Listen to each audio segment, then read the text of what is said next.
Welcome to the Core Experience, your connection to community, business, and the people who make it all happen with your host, Brandon Suba. Well, hello, everybody, and welcome back to the Core Experience.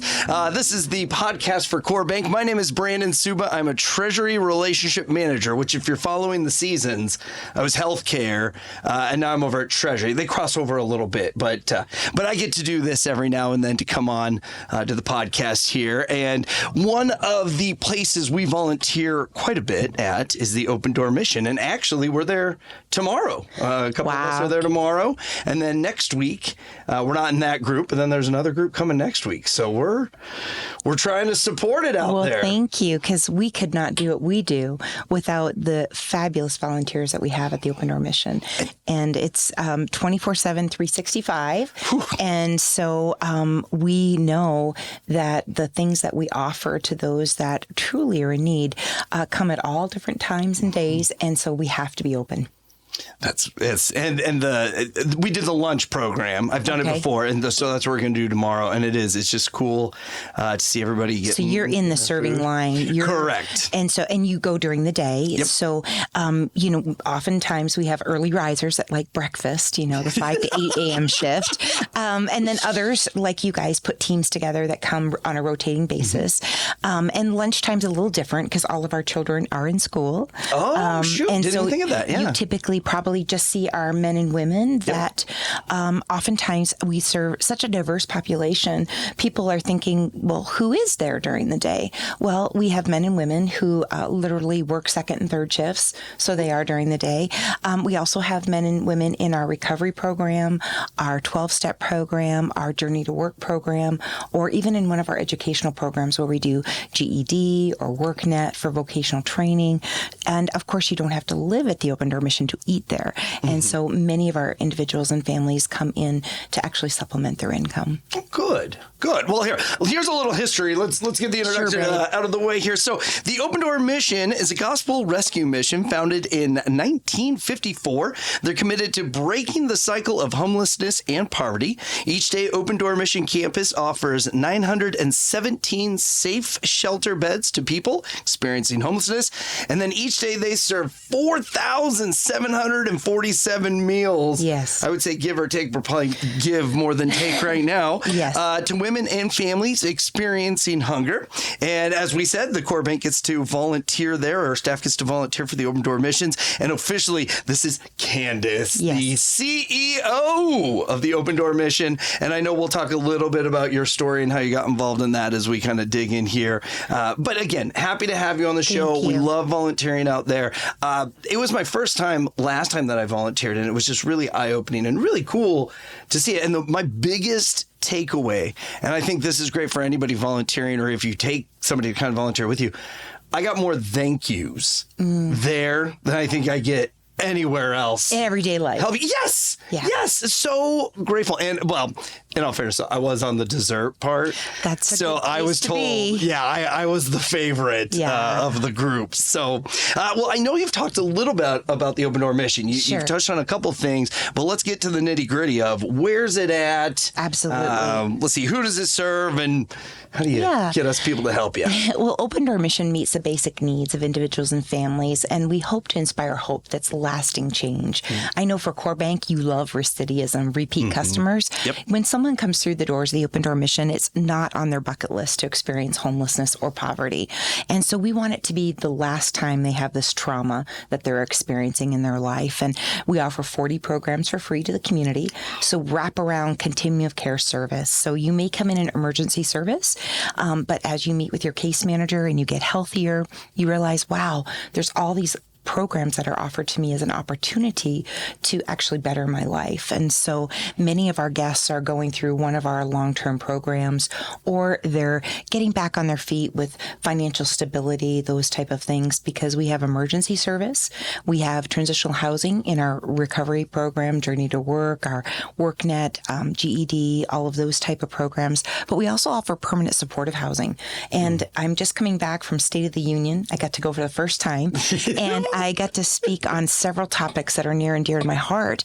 And, you know, across the states, not just here in our own community, but we truly have some crisis going on. Housing, mental health, Yes. and food. And so that's that in a nutshell. And so the reasons why people are experiencing homelessness in our community, of course, are diverse, but we are seeing some real crisis going on.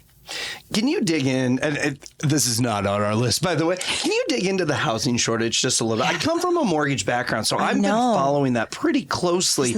My biggest concern is I feel there are plans in place to add more homes, more kind of single family, smaller homes, but I'm also worried that they're going to get bought up and just owned by big companies to rent out. You know, Brandon, the housing crisis we're in didn't happen overnight. Yeah. Let's be honest, not much happened during COVID. We have this is post-COVID. We're a few years behind in where we should be, not just in safe, affordable housing for those that are low income, but let's be honest, in general, there's not a lot out there. No.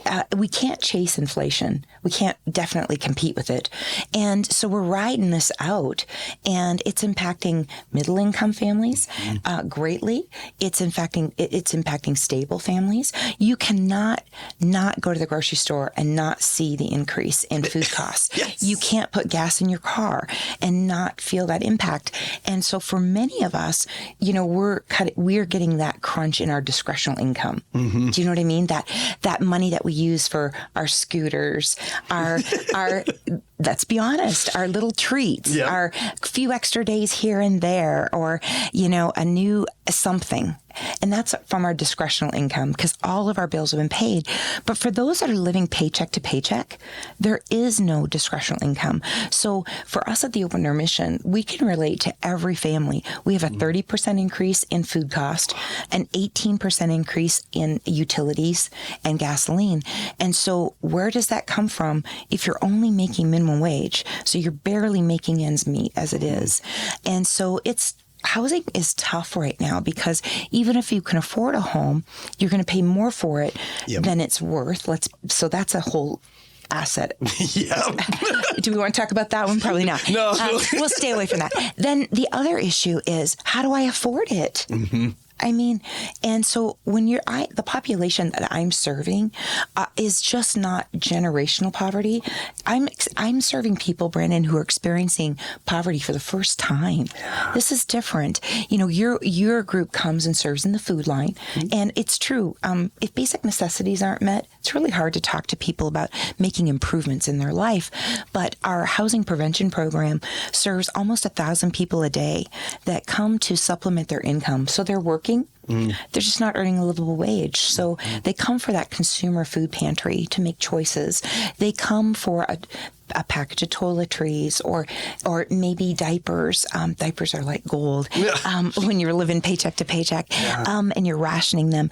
And so it's truly trying to treat people with respect and dignity and allow them to still continue to live in their own homes. But what do you do when you have a backup in the shelter? I have 917 safe shelter beds. 917. And what if you can't find housing? So I now am in a situation where people are staying longer. Now they are reaching their goals, paying off more credit card debt, making more savings, but it's making it really tight for people to come in the front door because there's nowhere to move. It's tough.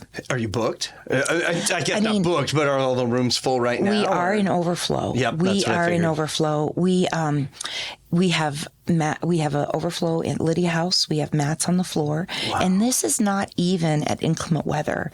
If you were talking to us during the winter months, yes, we're in overflow. It's cold. Yeah. People who live outside even come in when it's below freezing. But let's be honest, it's not triple digit weather even, and we're in overflow. That really shows where we're at in our economy right now. And it's not because people aren't working. I mean, if you want a job, you've got one. And in many cases, several of our guests have more than one job. Wow. So what are some of your big goals for 2024? We're through the first quarter already, but... we are so proactive at the Open Door Mission. Good. We're already making plans. We're past day camp. All our kids are home from school and they'll be in our day camp programs. We're now into the fall and making plans. What does that look like? Because of the economy, we've been behind. We actually, when you come in our building, you see big posters of our new hospitality center, which isn't where our garden used to be. Okay. And we should have been turning ground 3 months ago, but supplies are extremely hard. It's not that we don't have the money and the commitment from the community to build the new hospitality center, which will literally sit 1,000 people. Ooh. So that'll be just amazing. And it'll have a volunteer hub, and it will be just make our campus so much more conducive to those that we're serving. 50% of our women and children are victims of domestic violence, and they literally have to walk through the front door of our men's center to reach our community dining room. Oh, gosh. And we just didn't realize the impact that would have. And so this new hospitality center will be its own entrance for the populations that we serve. So a lot of safety, a lot of therapeutic environment involved in that. So, and the hospitality, because I know in the food line or during the lunch, it's the children and females first, and then the males. So is that no offense, Brandon? No, not taken. Trust me, not taken. Yeah. I have all daughters, so it's top of mind. But is that for space, or is that because of? Okay. It is for space and for safety too. Yes, that makes sense. We've never had an issue per se. I mean, we keep our populations pretty segregated. Mm-hmm. We know segregation is not in many cases a positive word, but in this case, it really is positive. We keep our recovery program separate. When you're trying to be clean and sober, it's a trigger to be with someone who's actively using. And so you're sitting by someone who's reeking like pot or, high or maybe under the influence of alcohol, just not a good person to be having your meal next to when you're trying to be clean and sober. So we do try to separate the populations out in the mealtime. The little things you don't think of with the overall plan. Yeah. Mm-hmm. That's wonderful. Okay, so what are significant achievements? Personally, because I know you do. Well, I know about your family. They're all really I would have to say my family is a huge part of my success. They're very supportive. They've grown up at the Open Door Mission.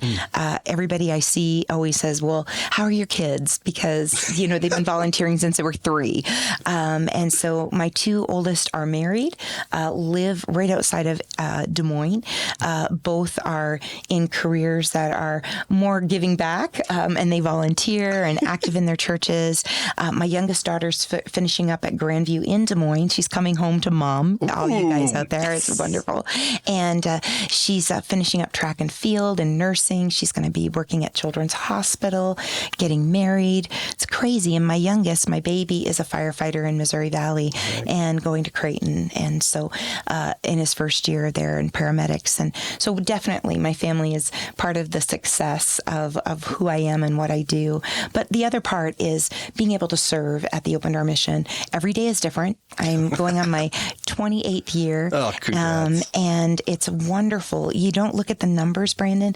You look at the people. Mm-hmm. And because lives are changed one person at a time, because if you look at numbers, it can be very overwhelming. Mm-hmm. And so I think, too, that the testimony to the Open Door Missions campus and that we are a debt-free and that we are not a struggling organization. 90 cents of every donation goes directly to guest services. We're a solid investment. 91% of our graduates are clean and sober, productive in the community, and maintaining healthy relationships, I think is a huge testimony of how this community cares for the less fortunate, those that are marginalized. They are not forgotten, and they're not our invisible neighbors. People really do reach out and make a difference, whether it be volunteering or their monetary gifts. I really didn't think about this, but do you think that is why I feel we don't have as many people sitting on the streets of downtown as if you were to go to Colorado, Denver. There was a wedding I went to in downtown Colorado, or downtown Denver specifically. Yes. I would always go snowboard, so I just kind of headed to the mountains. Yeah. I had no clue the challenges that they had. Yeah, there is some cities that I get to speak a lot as an advocate, and we've had hundreds of rescue missions come to visit our campus, because what works here may work there. I mean, we have a free health and healing clinic that serves hundreds of patients and diverts them from the ER, saving taxpayers millions by having medical professionals that volunteer. So there's all kinds of ways that we make an impact in our community that's tax-paying saving. We try to educate the community. If you support one of the 9 shelters in the Council Bluffs, Iowa, Southwest Iowa, Omaha area, then you don't have to feel guilty not giving to panhandlers. So we pass out compassion cards. If you're listening and you'd like compassion cards, you can contact us at opendoormission.org. And it just says free shelter, free food, has our phone number. We do well checks every day. If someone contacts us and says, hey, I just connected with someone, they'd like you to pick them up, we'll do that. And it's much better than them being outside. But we have some issues because of the mental health and the self-medicating. I mean, 1 in 4 struggle with mental health challenges. So there's not enough mental health beds in Nebraska or Iowa to cover it all. And so we are the place of dumping, for a lot of lack of a better word. And people end up with us, and they do need a higher level of care. And we try to do the best we can. You said that you were in a political environment, right? Doing the State of the Union and everything. Yes. Because I believe the new concept is to send a mental health therapist with police officers now. Absolutely. It's working. And is that working? Can you tell us a little more about that? I believe, yes, we are seeing great success. Awesome. We're seeing that there's been a huge push in our community for mental health first aid training for all professionals on the front line. Yes. We've been trained at the Open Door Mission. We've offered it to our volunteers. We've partnered with Region 6, United Way, and we're seeing the impact that that's making on the front lines. We're seeing our law enforcement that are much more compassionate and having more patience, because they're understanding that this is more than someone just being obstinate, not listening. This is some true, really genetic chemical imbalances that are going on. And so we're seeing some real success with that. That's when I heard that was an initiative we had, I was so excited, because just as I make the joke, a priest that goes and takes a parish that has a school involved, they were never taught how to run a school, right? It's the same concept. A police officer going to a call with somebody that really the root is mental health and not the 7 other things they learned at the academy. That's tough. And Brandon, if you would have asked me 28 years ago if I would have nurse practitioners and RNs and LMHPs, licensed mental health practitioners, LADACs, licensed alcohol drug addiction counselors, all these professionals, BSWs, MSWs on our team, I would have thought, no, we're just really good people, Jesus lovers that just want to make a difference, right? Right. And here it's totally different. I have on the business side, I have a CPA, I have an accountant, I have all, you have, this huge human service side of your ministry, but you have a business side as well, and a fiduciary responsibility to be fiscally sound. And so there's just it's a lot different than what you think when you roll back the layers. I just want to volunteer and help, right? That's all we want to do. Yeah. But it's good, because that's how you can run this organization for years to come. And I'm sure you've been doing this a long time, but it's probably not what you plan to do for the... No, it wasn't what I thought I'd be doing for a career. I really didn't. I grew up in family business. My family owns pizza franchises. I went to school for human service. I have a PhD in humanitarian studies. But truly, this is a calling. And I think that's the difference. All of our team at the Open Door Mission, this is their calling, is to be there and to be serving.